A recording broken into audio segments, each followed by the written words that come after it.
Hi, I'm John DiCrosta, but I look like Burl Ives.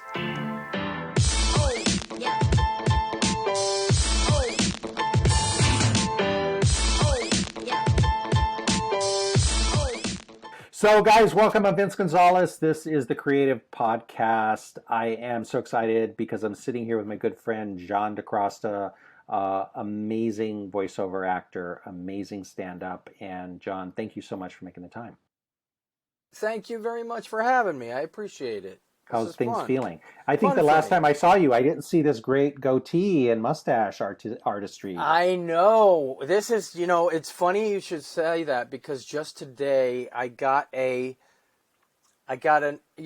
with the same agent forever, and the last on-camera audition I got was more than 10 years ago because I've been so busy and out of the country a lot. Wow. And so today I got my first on-camera audition for Saturday, and they attached my old headshot, which I think I've shown you. And I'm like, okay, but I have a little news for you. I said I've changed in the last year since I've been quarantined in my house. I haven't colored anything. I haven't shaven anything. I said, this is COVID, Johnny D. I said so, and I said, do you still want me to submit?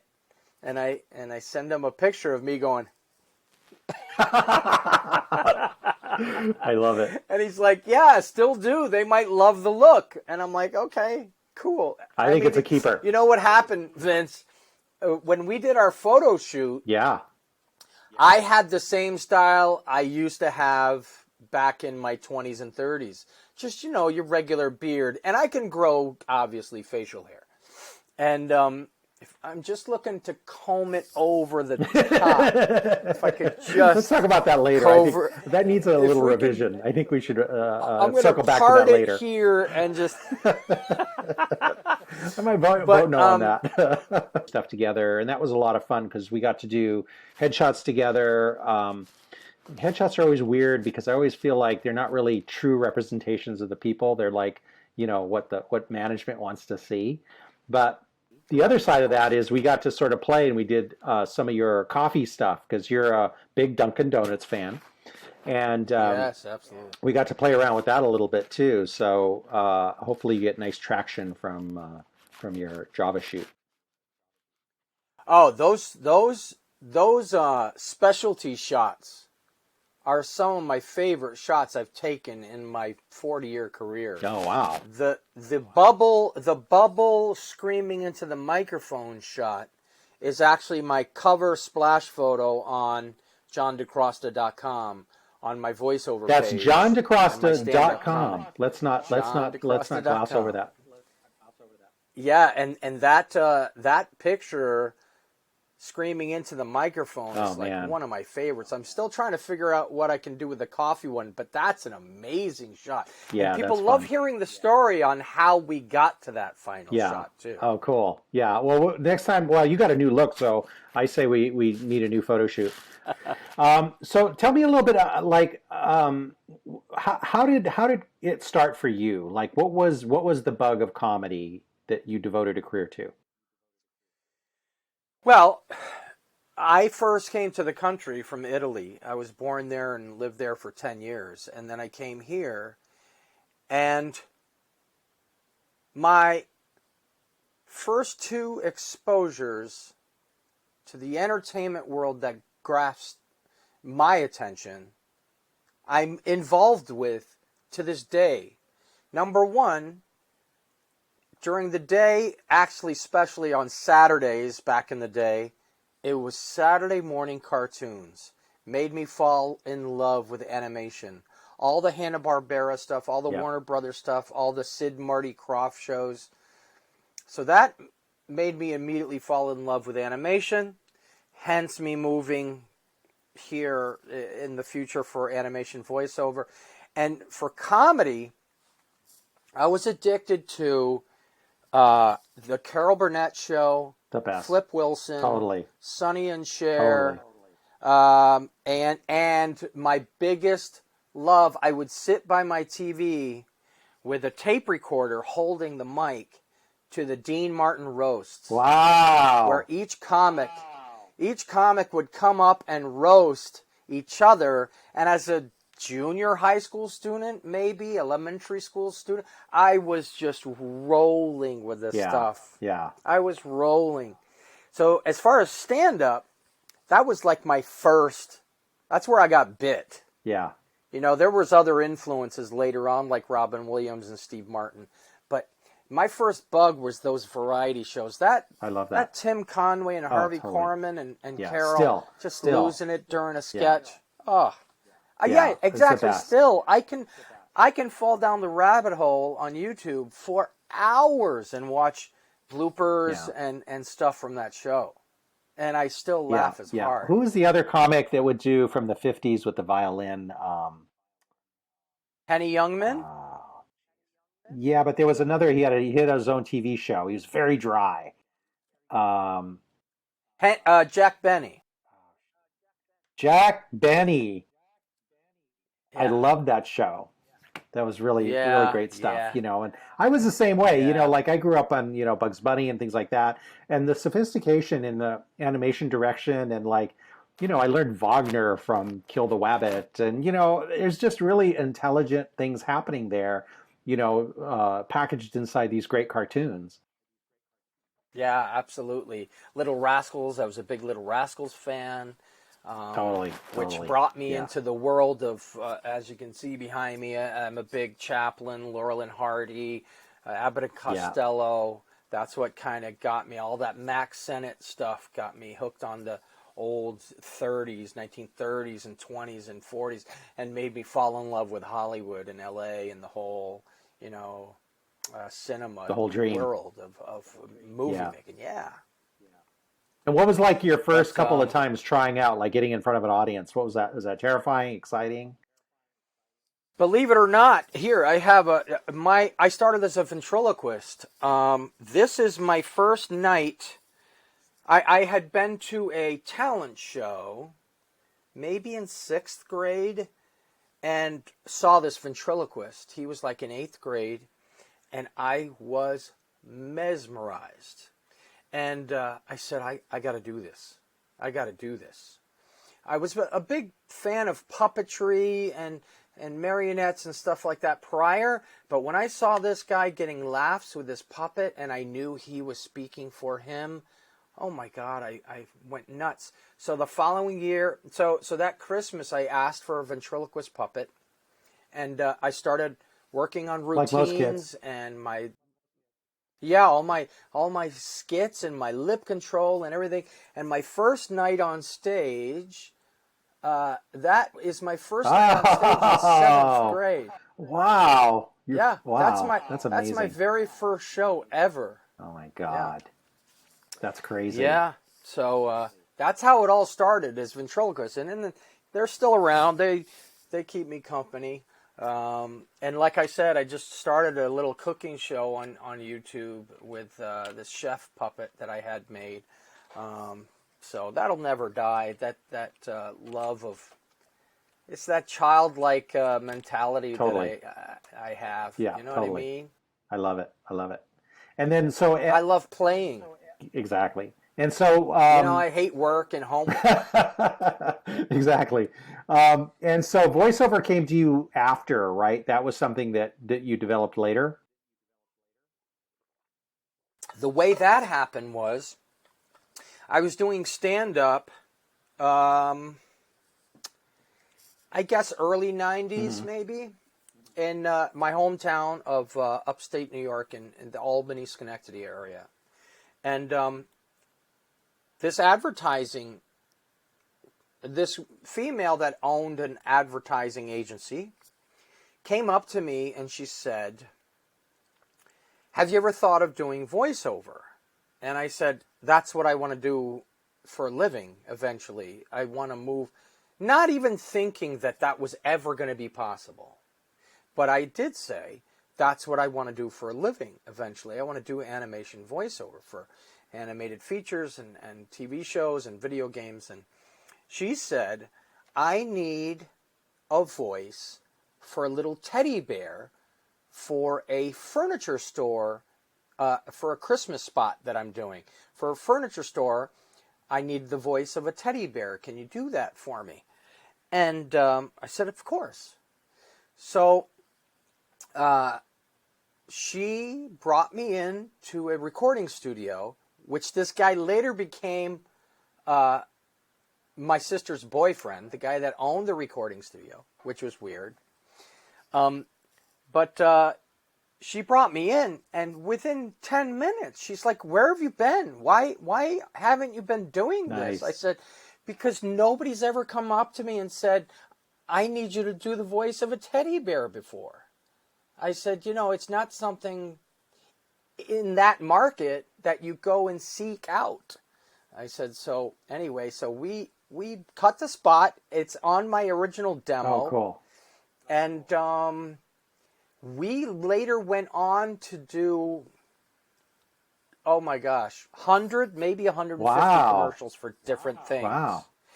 And with all the work I did for that one person is how I compiled my very first demo cassette to solicit an agent in Los Angeles. So I would fly out to Los Angeles in the late 90s and, find different animation voiceover agents. And I had my little cassette and my 8x10, and I would go door to door and say, hey, I'm looking for an agent. Play this and see if you're interested. And that's how it happened. I love That's it. literally how it worked. Yeah. Just hoofed it. Yeah, I mean, I didn't work for any other ad agent in New York except her. I mean, we literally did hundreds of spots. Mm-hmm. She was one of those gals that said, oh, we need to do this? Yeah, I got a guy. I was the guy for almost a decade with her until she passed away. God Crazy. bless her, Yeah. That's crazy. Yeah. So... Wild. And I know that because, my wife, Donna Grillo, did a demo for you. And it was fun to listen to that process because, I know you and I've heard a lot of your content. But when that finished one was done, I was like, damn. The diversity and just the different characters that were really separate and the range and everything is just like crazy pro. It was just really impressive to hear that when it was finished. So hats off. Thanks, man. Yeah, I'm really, there was nobody else I wanted to do. If I was going to do another demo, it was either going to be by myself or with Donna. It was there was no discussion. It was no decision. Yeah. I wanted to do that with her. She's very special to me too as well because when I first moved to LA, I was here August, September, October, maybe 2.5 months. And it was she's responsible for getting me my first animation job on a show called Invader Zim back in 2000, Wow. the year 2000. I was here 3 months and I booked that job. And I still have somewhere here in my office, I have the original letter that she wrote me saying, you're going to be performing on Nickelodeon stationery. You're going to be performing these voices in this show. Oh, that's cool. I still have it. Very cool. I still have it in my office. Oh my God. Oh, absolutely. Send me a snapshot of that. We'll put it up. I definitely will. That's cool. Will. Yeah. That's very exciting. Yeah. So, what do you think going forward? You're obviously, because, well, the other thing too is you were on cruise ships for many years, right? That was a big world for you to do stand up on cruise ships, which is kind of a bizarre lifestyle, I'd imagine. It's a very bizarre lifestyle. It's not something I went after. It fell into my lap. In 2010, I wasn't booking a lot. I wasn't losing interest. I just wasn't booking to make money to pay the bills. And I was very confused as to why. I couldn't figure it out, but I had no time to even try and figure it out. And simultaneously, I was doing stand-up here and there, but I was doing a lot of audience warm-up. I was doing on different TV shows like American Idol and America's Got Talent and America's Funniest Home Videos and The Late Late Show. I was doing audience warm-up where you would have a live audience and some dancing monkey like me gets up there and keeps people focused and happy and clapping and juiced up on chocolate. I got burnt out. It's a tough gig to do day in, day out. So I bet. Ironically enough, I sent an agent of mine. I said, "Hey, man, I'd like to give this cruise ship thing a shot. I don't want to do it all the time, but just to fill in here and there." And he's like, "Okay." He goes, let me see what I can do." And like 3 days later, he texts me back and said, I got you 3 weeks with Carnival Cruise Line. Now, I had done it once in 91 and hated it. I really hated it. I said, okay, I'll give it a shot. 3 weeks, that's a long time. 10 years later, wow, I've done 484 cruises. Wow. Yeah. I do an average of 50 to 60 a year. And like you said, it's a very different, weird lifestyle because every 7 days you're on a plane going to another country or flying home from another country. Every 4 to 7 days. That's crazy.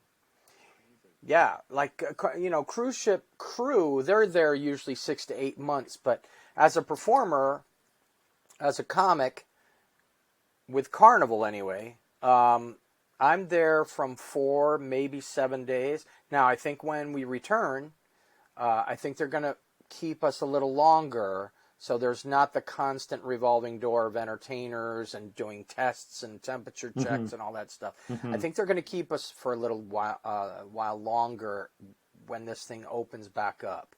But at that time, it was every 4 to 7 days. You're either home or on another ship.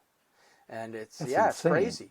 And for each group of passengers, I would do 5 shows, 3 adult shows, and 2 100% clean, family-friendly PG-13 shows. And I took a lot of pride in my PG-13 because it's not easy for a nightclub comic, I bet, to do stuff. I mean, we can work clean, but my mission was to make it funny for kids as well. Yeah. I don't want them just sitting there going, I'd rather be in the game room. Yeah, totally. I want them to enjoy the show as well. Yeah, that's so a skill. I had 2 really, really killer clean family shows. That's amazing. I took a lot of pride in those. That's amazing. Yeah. That's amazing. Yeah. So I don't think we didn't get a chance to talk about this the last time we were together, but I had, in the 90s, I worked for MTV. I was an assistant at MTV. And I worked for a casting director, Lisa, who was, we used to scan comics all over the city. And she was casting for the show Half Hour Comedy Hour. Yeah. Does that ring a bell? Oh, yeah. Oh, absolutely. I used to watch the show all the time. I have many friends that was on the Half Hour Comedy Hour. Oh, cool. Yeah. And so it's funny because, we were on the Sunset Strip. We were all of these, all of these comedy clubs. Like it was like 2, 3, 4 nights a week we were going because, she was constantly looking for comics that could potentially be DJs and VJs. And then later, I started working with a friend of mine we're still friends, Greg Johnston, and he was producing a show called Kamikaze, which was also on MTV. And we basically would go out and get comics that were writers, and these guys would write their own scripts, their own little short bits. And like Phil Lamar was one of the guys, and like all of these now that I'm talking to you, it's funny. Like I spend a lot of time around comics for some reason. Yeah. Well, I remember the Half Hour Comedy Hour, and shows like that, the A-List, and all those shows. that's one thing I regret in my early stand-up days when they were looking for 20-somethings. Now they're not looking for 50-somethings. Mm-hmm. But when I was a 20-something, I regret, I was on the road making money to Mm-hmm. pay my rent and to support a family. Where guys like that were on those shows, they were hanging around Manhattan Mm-hmm. and Los Angeles, probably single, Yeah. not many of them married with kids, Yeah. and they're at the clubs every night till 1 a.m. Yeah. I never did that. Yeah. I was on the road making money. It was a very lucrative business in the 80s and 90s, and that's how I paid my bills. You know? So it was one of those things where, you know, if you lived or worked in Manhattan, you know, I keep using Manhattan because I was in the New York market. Mm-hmm. But you would hear, hey, MTV's going to be at the Improv Friday night looking for, you know, new people. Right. Well, I was in Buffalo. You know what I mean? I was in Buffalo making a nice sum of money to pay my rent and to support the family. You know what I mean? So I never heard of these last minute, Right. hey, they're going to be here Friday. Right. You know what I mean? Yeah. Yeah. And it would literally So- be like that. I mean, we would be in the office and, the Laugh Factory would call and say, we have like 3 or 4 guys that, we think you should see. And so, we would pack up and we'd go there and hang out and see them. I mean, it was real loosey-goosey, but it was interesting. It was a lot of fun to be around that sort of energy, Yeah. Pauly Yeah, Shore, absolutely. his place, Sure. Mitzi was around at the time and all of that. Yeah. Yeah, absolutely. When I first moved here, I spent a lot of time at the Improv and the Comedy Store and had the pleasure of meeting Mitzi and sitting with her for a couple minutes and chatting and everything. I never got, again, I had to get right to making a living. Moving here from LA, not having a dime in my pocket, I had to get right to working. And so I had a couple road stand-up gigs. My mission when I moved here was to not have to live on the road. So my mission was to find a job in LA. And I fell into the wonderful world of audience warm-up. My pal Billy Martin, who is Bill Maher's, one of the executive producers of Real Time, but at that time was Politically Incorrect with Bill Maher, and he was his head writer. I had worked with Billy as a stand-up. He's originally from Pittsburgh, and he called me one day and said, hey, you ever think about doing audience warm-up? And I said, I don't know what that is, but if it keeps me off the road, I'd love to give it a shot. So he had me coming in and watch the guy that was doing it at that time, who was looking to maybe lighten his load there at the show because he was also a writer. And I watched it and I'm like, that's it? Now, I don't make light of that, but that particular show, it was kind of an easy gig because you would come out for 10, maybe 15 minutes and get them going crazy. And then they had 6 commercial breaks that you would come out for a minute, 2 minutes, and you would do your act, and then you were done. I was back in my car. I was on set at 4:55, and I was in my car at 6:15. Wow. And I'm like, yeah. So I did that for a decade on many different shows. That's crazy. Plus making a little scratch, doing animation voiceover, video games, and motion pictures and stuff. So, yeah. So that kept me going for about 10 years. And my first job doing that was Bill Maher. That's cool. Which I'll never forget. That's cool. Yeah. So earlier I mentioned to you I had a Burl Ives story, and it made me think, you've been around for a while. You've interacted with a lot of comics. You have any ridiculous stories of like bumping into other comics or veteran guys that were, kind of really funny interactions? Oh, I'll tell you one. I'm sorry, I'm powering my laptop here. One of my favorite stories and one of my best pals right now is Tommy Smothers. Oh, wow. And I had Crazy. done a Well, I I watch had those done shows all a the time. I was a huge fan. Those guys are oh, amazing. Amazing. absolutely. They were like, my parents had very few comedy albums. They had some Bill Cosby stuff. They had Smothers Brothers. They had Rickles. Red Those were the Fox, yeah. big ones. Yeah, exactly. And I used to listen to them all the time as a kid. Um, but I did a corporate date with the Smothers Brothers down in Sarasota, Florida. Wow, impressed. Yeah. And at the end of the night, it was one of those corporate gigs where everybody just hung out after the show. The people that were there for the function and the acts. It was me, the Smothers Brothers, and a wonderful comedian by the name of Brett Leake. Uh-huh. Very, very funny guy. If you ever get a chance, he's been on The Tonight Show probably 40 times. Wow. Very, very funny. And the funniest, weirdest thing is as a boy, I would have never, ever dreamed I would have had a gig with the Smothers Brothers. But not only did I work with them that night, I knew that Tommy had a character called Yo-Yo Man. And so I brought my yo-yos. At that time, I was heavy into yo-yos. Oh, And cool. I can still yo. So I brought a bunch of yo-yos, my whole bag, which holds, I think, 90 yo-yos. And I brought it to the corporate event. So after we were all mingling and chatting, I break out my case of yo-yos. And me and Tommy start yo-yoing off. God. He would do a trick, I would copy it. I'd do a trick, he would copy it. It was like dueling banjos with yo-yos. That's crazy. It was the most. Oh, it was it was a pinch me moment. It was definitely a pinch me moment. Wow.